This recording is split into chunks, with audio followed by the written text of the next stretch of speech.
As legendary physicist Nils Bohr once quipped, prediction is very difficult, especially if it's about the future. Any attempt to guess what the future might hold requires the careful balancing of an infinite number of variables and possibilities, from technological innovations to the people who might inhabit this imaginative fiction and their unique desires. Yet despite the nigh impossibility of this task, our efforts to predict the future have only intensified in recent decades, with the 20th century crammed full of optimistic marvels believed to be the wondrous inventions of tomorrow. Whilst many of these guesses were fantastical absurdities that have never, and perhaps will indeed never come true, others were immensely prescient and eerily accurate.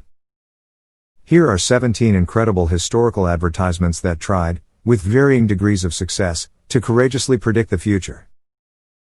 Number 15. Advances in technology resulted in claims of futuristic scientific matchmaking to identify the perfect human mates. Matchmaking is a long-standing practice of humanity, dating back to the ancient world wherein the Jewish shotgun or Hindu astrologer with an understanding of the system of Jyotisha performed important societal roles in the historical matching of couples. Similarly, the concept of arranged marriages dates from the earliest civilizations, surviving today within Orthodox Judaism via the Shidduch and in many Asian cultures. More recently in history, the notion of romantic attachment has entered into the concept of formal family unions, with individuals engaging in the rigmarole of social functions and conventions to find that special someone.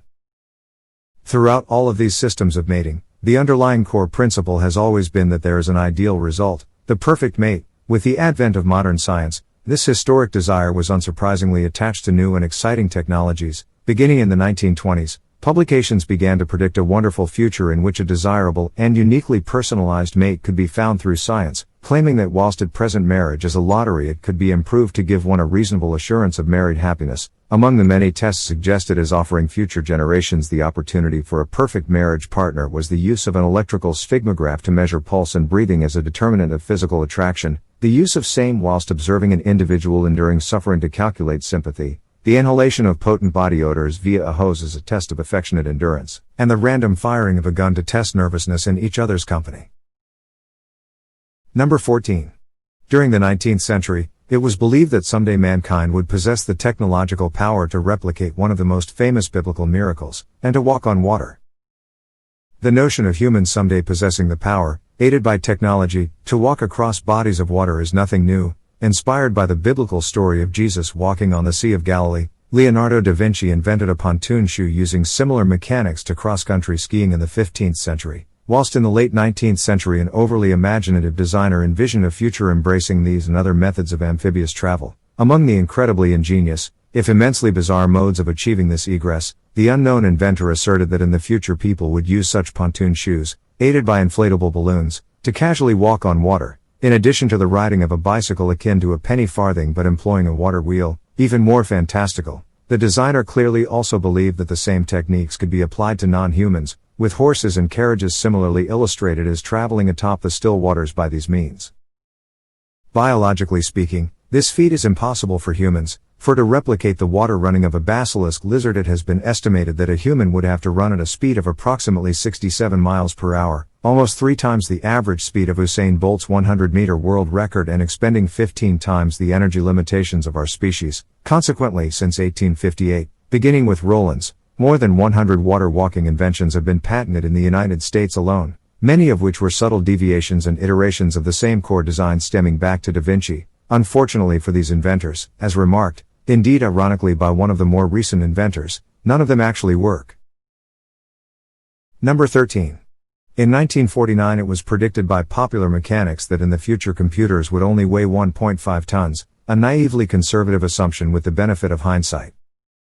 The Electronic Numerical Integrator and Computer, or ENIAC, was one of the earliest general-purpose computers ever created, capable of solving numerical problems through reprogramming and possessing the estimable status of being Turing-complete, designed primarily for the calculation of artillery firing tables for the U.S. Army's Ballistic Research Laboratory. With its first assignment, the study of thermonuclear weapons, the ENIAC was popularly known as a giant brain for its immense computing power. Whereas a human would take 20 hours to calculate a particular trajectory problem, an ENIAC would do so in just 30 seconds, rendering one ENIAC hour equivalent to 2,400 human hours.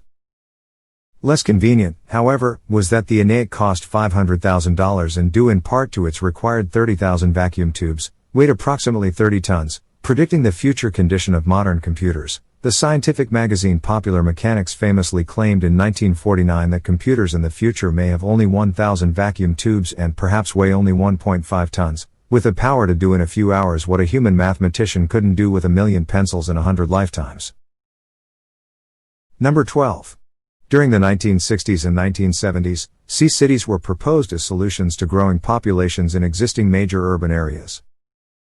With the post-World War II population boom and rapidly expanding city populations during the later decades of the 20th century, it is unsurprising that imaginative futurists believed these issues would be solved in a host of unorthodox solutions. Among the less accurate, and most fanciful of these technological wonders was the sea city. Sea cities were, as the name suggests, literally floating on the ocean waters, building off of the work of American architect Buckminster Fuller in the 1960s. In 1979, Kenneth Gatland and David Jeffress designed an incredible, technologically advanced settlement for human habitation on the high seas, a pyramid-shaped structure, serving as a self-contained city instead of building more suburbs or tower blocks in existing population centers. The sea city would serve as an arcology, the perfect blending of architecture and ecology to create a low-impact human settlement.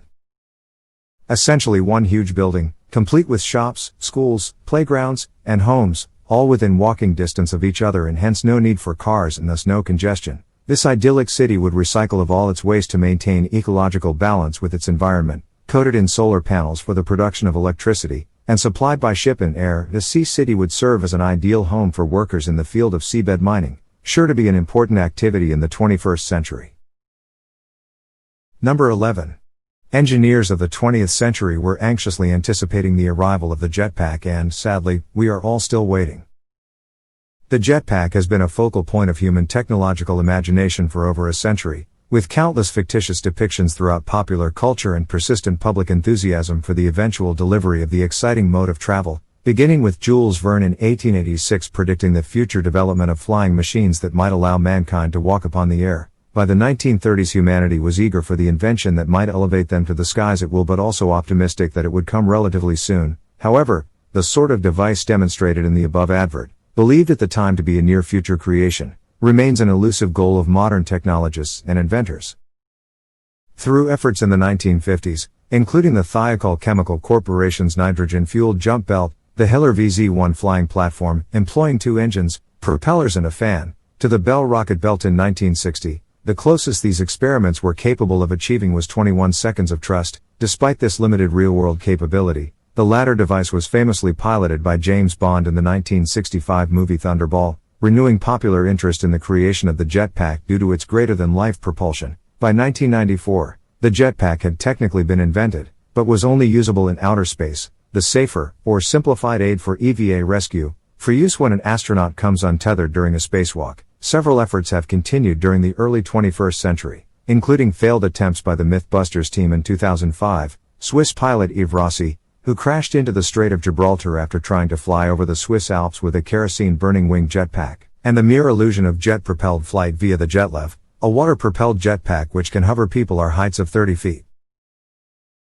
Number 10. Future homes would have no need for kitchens, with food delivered by pneumatic tubes from a centralized preparation center upon order. In 1925, in a speculative report detailing conditions in Berlin from 10 years in the future, Inventions magazine boldly predicted the end to home cooking. It claimed that, rather than being prepared at home, food would instead be sent upon order en masse to households. However, not merely a home delivery service, whizzing at mile-a-minute speed through pneumatic tubes far beneath the streets would be thermos bottles each containing part of some housewife's meal. Contending that meals would be selected from a 300-page menu book distributed to each apartment house and home within a radius of 10 blocks of the gigantic central kitchen, orders would be placed for a specific time and prepared in huge galvanized troughs and pots. A vast network of said tubes would subsequently deliver the orders, eliminating the need for the very existence of kitchens in the future home. Although not lacking in foresight, it must be noted that there has been at least some accuracy in the outlandish prediction. Until closure in early 2011, a McDonald's restaurant in Edina, Minnesota, operated what it claimed to be the world's only pneumatic air drive-thru, wherein ordered food was sent via pneumatic tubes from a strip mall kitchen to the drive-thru located in the middle of the parking lot. Equally, despite lacking the pneumatic tube aspects of food delivery, the growth of home-delivered takeout in recent decades mirrors the prediction of a decline in home cooking. Number 9. In 1946 it was claimed that in the future one might trade your trouble for a bubble, and embark on a relaxing day inside a rolling pleasure ball.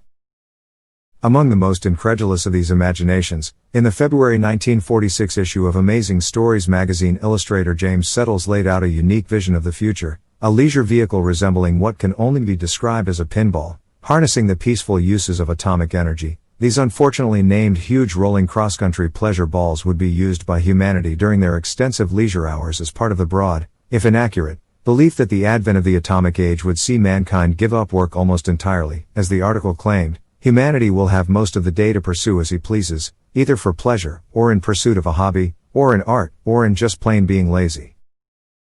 With a delightful catchphrase of "trade your trouble for a bubble," these machines would be constructed from transparent plastic and balanced by interior gyro stabilizers controlling a suspended core as they traveled around a giant track ring. The ring itself would be magnetic and powered by the atom, allowing the ball to move both forwards or backward. With no motors, just the simplest of gadgets, these balls would house pleasure palaces consisting of games, terraces, ramps, restful lounging places, dance floors, and swimming pools to provide the opportunity to while away a day. Suffice to say, this future did not occur, and nothing in the slightest has been implemented in the decades that since followed. Number 8. The Man from Mars radio hat was supposed to be the future of radio technology, but instead it ended up being given away as a promotional item and discontinued within 5 years. The radio hat was a portable radio system woven into a pith helmet, also known as a safari hat, capable of receiving signals from stations within a 20-mile radius. Unlike many of the items on this list, this product actually reached completion, being introduced to stores in early 1949 as the Man from Mars radio hat and sold for $7.95 across the United States. Manufactured by the Mary Lay Corporation, at the time a leading supplier of party hats and novelty goods, the company sought to expand into the battery-operated radio market with an innovative new product, offering alleged advantages over existing portable radios, including being supposedly waterproof, easy to carry, and fashionable. Being available in multiple colors, the device claimed to weigh less than a single pound in total. Despite successfully garnering widespread attention in both the technological and popular magazines of the day, the product never truly received more than the novelty status afforded to the other products sold by the corporation. In fact, one gas station in California offered the hat as a promotional item to people buying their fuel. Within just a couple of years, advertisements had stopped, and within a few the hat was completely out of production cycles. Number 7. In 1955 it was predicted that just 8 years later people would carry around portable air conditioners on warm days to cool their surroundings.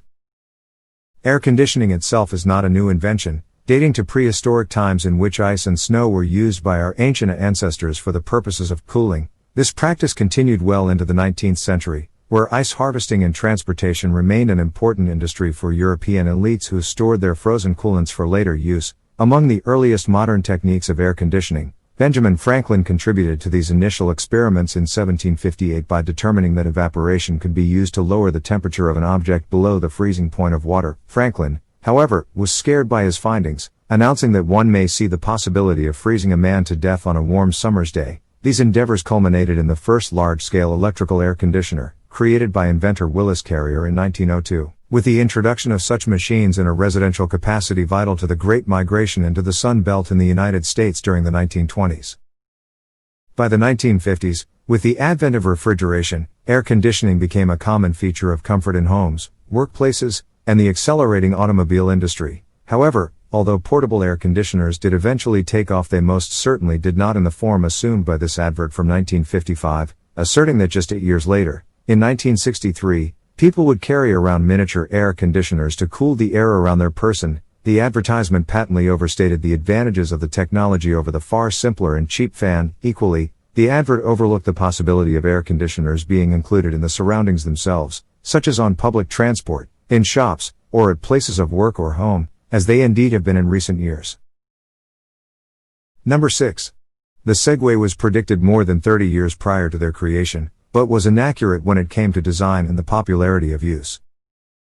In 1962, Italian weekly publication Domenica del Corriere made a bold prediction, that in the future humans would not move via ambulation as we had since the dawn of time, but instead employ machines to move us on our behalf. As can be seen in the illustration above, the magazine determined that in the not-so-distant future wheeled upright contraptions would mechanically transport humans in a standing position. Equally, these individuals would be sealed within enclosed cases, presumably to protect from wind, rain, and as a safety precaution. Credit must be given, to a certain extent, for the accurate imaginations of the publication, for by the 1990s such a device was indeed invented. The Segway, developed by the University of Plymouth and BAE Systems, the Segway was successfully patented in 1997 as a self-balancing wheelchair. Indeed, one can almost excuse the wild overestimation by the magazine in the 1960s, as contemporary excitement for the impending machines reached fever pitch in the early 2000s. Venture capitalist John Doerr claimed the Segway would be more important to humanity than the internet, while Steve Jobs incredulously stated that the invention was as big a deal as the PC. Released in 2002 to much public fanfare, the Segway, whilst commercially successful, failed to become anything more than a curiosity and object of occasional use. It most certainly did not become, as was predicted in both the 1960s and 1990s, the future of human movement. Today the Segway is predominantly used by tourists for sightseeing and by police departments, but, ironically, cannot be legally marketed, per its original patent, as a medical device, despite efforts to do so under the Americans with Disabilities Act of 1990. The FDA has refused to accredit the Segway with this license due to a lack of supporting evidence of medical benefit. Number 5. The Amazon Kindle, of sorts, was first predicted in 1935 as an electronic book depository and viewer to be used from the comfort of your armchair. Books have been part of everyday life for centuries, serving as a repository of knowledge and culture for civilizations and a critical aspect of daily life in the modern world. Consequently, with the expansion of education and efforts to eradicate, successfully for the most part in the Western world, illiteracy, it is perhaps unsurprising that someone predicted the eventual compartmentalization of the written word into a compact and portable technological storage unit. In 1935, in the April edition of Everyday Science and Mechanics, the e-reader was first designed, albeit in a rudimentary fashion, under the title of the book Reader of the Future. Designed around a seated armchair, a projected screen is situated at an elevated height at a level in front of the individual, with an adjustable focus and page turning by remote. Miniature film would carry photographs of book pages for display on a ground glass screen for the convenience of the homeowner. This prediction, although wrong in terms of the size of the reader, has largely become true to the credit of the magazine. In 2007 the Amazon Kindle was released and widely proclaimed as the beginning of the end of printed books. Whilst this apocalyptic end is yet to transpire for hard copies of literature, the e-book market share has since risen to just over 25% as of 2018 and is set to continue growing in the years to come. Number 4. During the early 20th century it was predicted that all non-domesticated animal life would be made extinct. Instead, modern conservation efforts have sought to achieve precisely the opposite. Perhaps unsurprising given the popularity of racialist theory at the turn of the 20th century, most notably the emergence of the concept of the Übermensch, in addition to the existing and historical use of animals for tasks such as carriage pulling or riding, several inhabitants of the early 1900s predicted that in the future animals would fall entirely under the dominion of humans as our servants. The earliest known example of this prediction stems from the December 1900 edition of Ladies' Home Journal, in which a piece by author John Elfreth Watkins Jr. asserted all other wild animal life would become extinct in the near future. The exception to this annihilation would be those of use to humanity and thus domesticated, with Watkins claiming that there would be no wild animals except in menageries. This train of thought continued at least until the above article, dated from the November 11, 1926, edition of the Galveston Daily News, in which an article was run entitled "To Find Some Use for Every Wild Animal," predicting that rather than merely existing as they had throughout the preceding millennia, the day will come when the wild creatures of the earth will have to pay their way or become as extinct as many forms of animal life have in the dim distances of the past, and that unless an animal can contribute something definite to human life, food to be eaten, clothes to be worn, labor to lighten the burden of man, then his doom is sealed and the last of his tribe will one day pass out of the picture. Number 3. In 1901, it was predicted that by 2001 New York City would become a city in the clouds wherein people traveled by balloon. In the wake of the works of the early science fiction writers, especially Jules Verne, expectations and hopes about the future of technology were abundant at the beginning of the 20th century. Perhaps foremost among these speculative dreams were flying machines, a vision only enhanced by the successful creation and flight of the first plane by the Wright brothers in 1903. Published in Collier's Weekly Journal of Current Events in 1901, American illustrator Frederick Strothman predicted an imaginative and incredible future for New York City by the year 2001. Among the technological innovations Strothman believed the present generation would enjoy whilst living in an immense high-rise environment, akin for video game aficionados to the city of Columbia from the BioShock series, The main modes of transportation were prophesied to include floating trams and hot air balloons. Concurrently, Strothman depicted a world in which wireless telephones were the norm, in addition to compressible food tablets as sources of nutrition. Number 2. General Motors foresaw, incorrectly, the elimination of the home kitchen and the replacement of cooking with instant cook machine-produced meals. Keeping in line with the beliefs concerning the continuation of automation, especially in the household, during the immediate post-war period of the 20th century, it was commonly assumed, as noted earlier, that food production would no longer be practiced by humans, announcing in 1955 that the housewife of the future need only set the table, then set the dial. Future meals would become easy with the miracle meal getter, the super chef, naively assuming the product to be nearing commercial readiness. Despite the total absence of many of the necessary technologies, General Motors optimistically predicted that by 1965 the machine might be operational in American homes, cooking your favorite food, after easy selection from a menu, to perfection by infrared ray. The super chef assembles your choice from a vast freezer storage and serves it by conveyor in a matter of seconds. Sadly, the super chef did not transpire, with the magazine's claim that maybe tomorrow it will be a reality so far never coming true. The closest we have arrived at would be the emergence of the modern fast food industry, with the invention of the McDonald's Speedy system in 1948 resulting in the ability to be served food just minutes after placing an order, at least in this author's opinion. Whilst the speed is impressive, one cannot consider said food to be cooked to perfection. Number 1. In 1956, the Central Power and Electric Company foresaw the future of automobiles as being driverless. It might appear that self-driving cars are a modern consideration, brought about by the immense advances in information technology and artificial intelligence in the 21st century, but in actuality the concept goes much further back in the popular imagination. In 1956, the Central Power and Electric Company predicted that in the future, human drivers would become obsolete and that, instead, electricity may be the driver, predicting that one day your car may speed along an electric superhighway. The automobile's speed and steering would be controlled by electronic devices embedded in the road. As a result of these technological improvements, highways will be made safe, eliminating traffic jams, collisions, and the risks caused by driver fatigue. The prediction has proved surprisingly accurate for a concept considered so outlandish at the time, with self-driving cars derided by many as pure science fiction and regarded even today by some, incorrectly, as dangerous oddities, although incorrect in the assumptions concerning the method of achieving self-driving cars. With artificial intelligence, global positioning, and cameras the current optimal means rather than embedded infrastructure. Nevertheless, self-driving cars are almost ready to be commercially available. Road tests conducted over the last few years have successfully ironed out the creases, and before 2030 autonomous cars will drive freely across the roads of Europe and North America, greatly reducing vehicular accidents and improving road safety.